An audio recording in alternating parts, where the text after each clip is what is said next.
ភាពជាមនុស្សដែលមិនមែនគ្រាន់តែពិចារណាសារទៅលើចំណុចបន្តិចបន្តួចនោះទេអាប្រាហាំម៉ាស្លូវ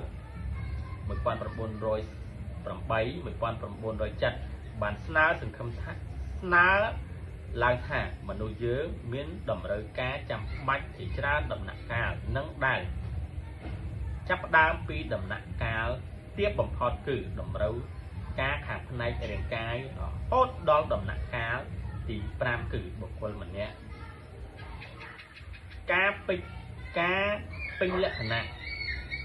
ដែលគេយកឃើញថាវាធ្វើឲ្យមនុស្សមានសុខភាពផ្លូវចិត្តល្អមានគំនិតជឿនលឿនជាអ្នកជួយសាងពិភពលោកឲ្យកាន់តែល្អប្រសើរខាន់ Roger 1902 1887បានស្នើឲ្យមានការផ្ដល់សារៈសំខាន់ក្នុងការចង់ផ្ដើមឲ្យមានមនុស្សរៀនស្គាល់ពីខ្លួនឯងមើលឃើញពីសារៈសំខាន់របស់ខ្លួនឯងហើយរៀនដោះស្រាយបញ្ហាដោយខ្លួនឯងគាត់ក៏ជាអ្នកផ្ដួចផ្ដើមឲ្យអ្នកជំងឺរៀនព្យាបាលទៅចិត្តដោយខ្លួនឯងផងដែរជាទស្សនវិជ្ជាបង្ហាញក្នុងចក្រវាលដ៏ធំធេងដែលគ្មានអ្វីជាគោលដៅជាក់លាក់នេះមនុស្សនៅក្នុងឋានៈនេះជាឯកតបុគ្គលមានឥស្សរភាពក្នុងការធ្វើអ្វីៗឲ្យច្រើនបែបច្រើនយ៉ាងប៉ុន្តែពួកគេត្រូវទទួលខុសត្រូវចំពោះទង្វើរបស់ខ្លួនមនុស្សត្រូវស្វែងរកអត្ថន័យសម្រាប់ជីវិតនិងទទួលខុសត្រូវលើវាសនាខ្លួនឯងមិនមែនត្រូវពឹងផ្អែកទៅលើតែទ្រឹស្ដីឬគំនិតពីខាងក្រៅនោះឡើយយើងខ្ញុំសូមប្រើពាក្យបុគ្គលម្ចាស់ការពេញលក្ខណៈនេះជាបណ្ដោះអាសន្នសិនអ្នករៀបរៀង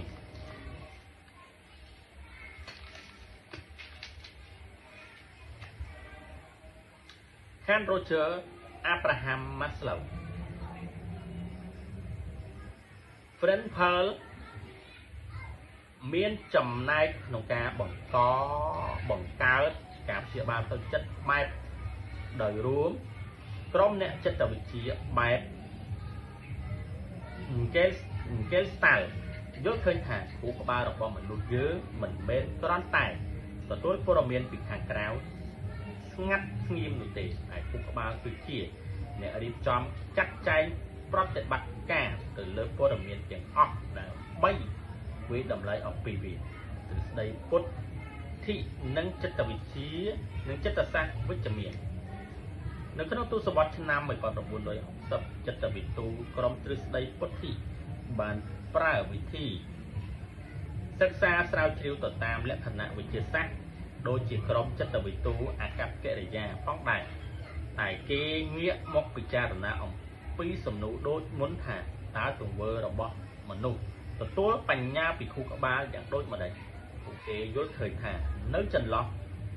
រវាងកម្លាំងជំរុញពីសភាវៈខាងក្រៅរហូតคล้ายទៅជាទង្វើអ្វីមួយរបស់មនុស្សទ្រឹស្ដីពុទ្ធិគឺក្រុមដែលសិក្សាអំពីដំណើរការទទួលដឹងនិងការគិតរួមទាំងអិរិយាបថគេក្នុងការទទួលដឹងការស្វែងយល់ការចងចាំការ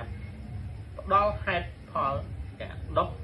ដាលខាងភាសានិងការប្រើចំណេះដឹងការដោះស្រាយបញ្ហាការមានសតិការស្រមើស្រពម៉ៃ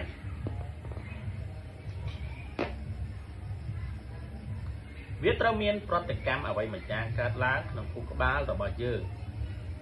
ជាមុនអ្នកស្រាវជ្រាវក្នុងក្រុមទ្រឹស្ដីពុទ្ធិបានបកស្រាយថាការគិតចិត្តរបស់មនុស្សការកើតឡើងពីការប្រមូលផ្ដុំចំណេះដឹងដោយឧបមាវាតម្លៃអស្ចារ្យក្នុងការសាងបែបបទនិងទទួលយកចំណេះដឹងអំពីភពដែលនៅក្រៅយើងហើយកំណត់សភាវៈនៃការពិតទៅតាមចំណេះដឹងរបស់បុគ្គលម្នាក់ៗការសិក្សាស្រាវជ្រាវនេះធ្វើឲ្យ